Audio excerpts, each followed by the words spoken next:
Le 28 mai 1958, c'est le 9e gouvernement qui tombe, victime de son impuissance à agir en Algérie. Monsieur le Président, quelques mots, s'il vous plaît. Ainsi, mon gouvernement se trouve affaibli. En conséquence, j'ai présenté ma démission.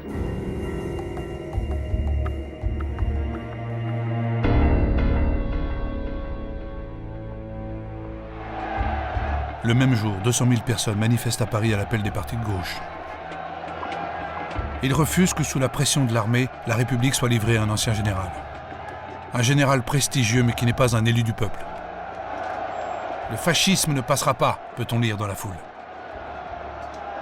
Pourquoi voulez-vous qu'à 67 ans, je commence une carrière de dictateur? Eh bien, en ce moment, le général de Gaulle pourrait aller finir la journée à un endroit que pour l'instant on ignore. De Gaulle sait qu'une majorité de Français croit aussi à l'homme providentiel. Enfin tacticien, il ne se prononce pas vraiment sur la question algérienne. Les Français et toute la classe politique sont pourtant suspendus à ses décisions.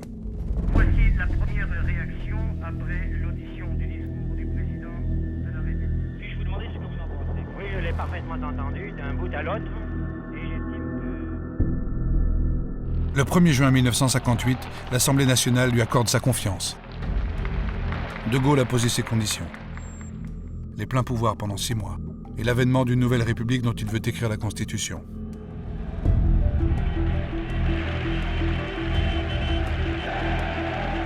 Les Français qui redoutent une guerre civile sont en majorité soulagés. Pour tous, De Gaulle va mettre fin à la guerre d'Algérie qui dure depuis 4 ans.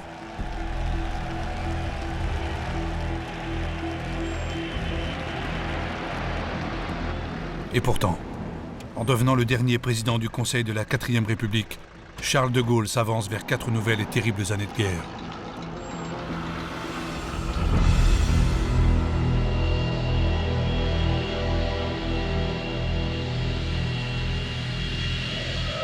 Immédiatement après son investiture, De Gaulle se rend en Algérie.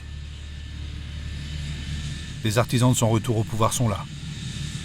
Le général Salan, le fidèle Soustelle, et Massu, le compagnon de la Libération. Et s'il peut compter sur ses fidèles, à leur tour, ils veulent compter sur lui. Il faut garder l'Algérie à la France.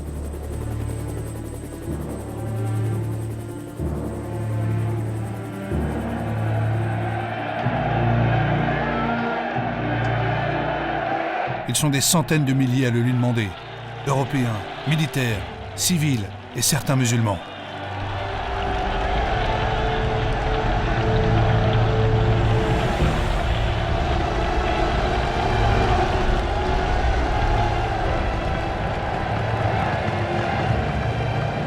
Une véritable fraternisation aux motivations parfois opposées.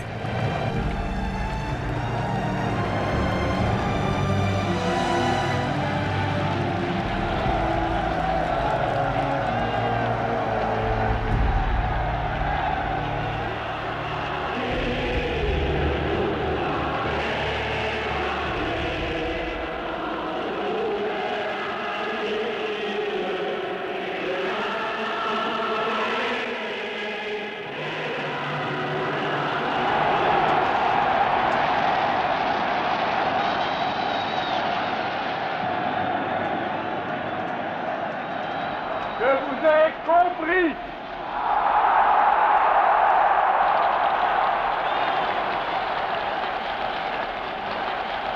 Je sais ce qui s'est passé ici. Je vois ce que vous avez voulu faire.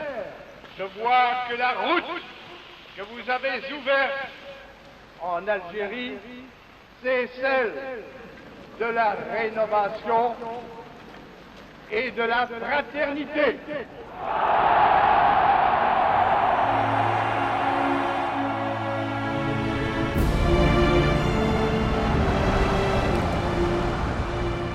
Et je déclare qu'à partir d'aujourd'hui, la France considère que dans toute l'Algérie, il n'y a qu'une seule catégorie d'habitants.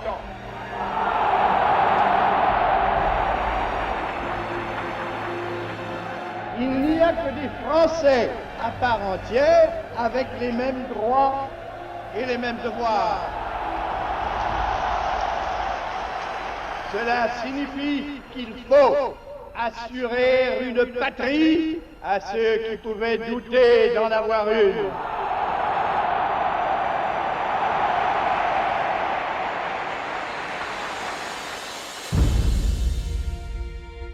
Assurer une patrie à ceux qui pouvaient douter d'en avoir une. De Gaulle vient de faire un pas historique. Un pas que la France n'a jamais fait en 130 ans de colonisation. Donner aux musulmans les mêmes droits et les mêmes devoirs qu'aux Français. Faire d'eux des citoyens à part entière. Imaginer avec eux l'avenir et reconnaître leur dignité. L'avenir. Les enfants d'Algérie qui jouent au même jeu, vont-ils fréquenter un jour la même école? Construiront-ils le même pays? De Gaulle veut faire évoluer l'Algérie. Mais comment? En donnant les moyens de vivre à ceux qui ne les avaient pas, leur a-t-il dit. Les moyens de vivre, la dignité, la citoyenneté. Ce rêve de paix, un enfant d'Algérie l'a fait. Il s'appelle Albert Camus et il écrit « J'ai choisi l'Algérie de la justice, où les Français et les Arabes s'associeront librement. » Mais pour l'heure, comme tous les Européens d'Algérie, Camus est inquiet. Quel avenir pour cette famille, présente depuis 5 générations? Leur petite fille Manon fête ses 4 ans. 4 ans, l'âge de la guerre. Comment imaginer qu'avec ses parents, ses frères, ses cousins, ses voisins, ses amis, elle quittera bientôt ce pays tant aimé. «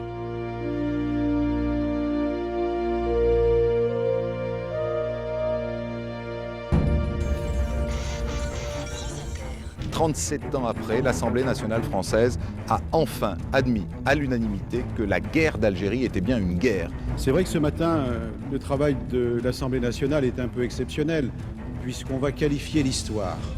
Oui, mettons fin à l'hypocrisie latente qui se cachait sous les mots d'événement, de maintien de l'ordre ou de pacification. Rompons avec un tabou de notre temps. Enfin, oui enfin, la République ose assumer pleinement son histoire, avec ses gloires mais aussi avec ses erreurs. En 1954 donc, c'était bien une guerre que la France avait engagée en Algérie. Ainsi, nous inscrivons dans notre droit aujourd'hui la reconnaissance de la guerre d'Algérie. Aucun peuple, aucune société, aucun individu ne saurait exister et définir son identité en état d'amnésie.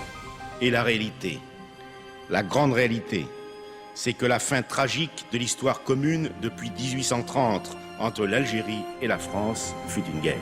Elle n'a pas seulement mis fin à plus de 130 ans de colonisation, mais elle fut aussi, à bien des égards, une déchirure.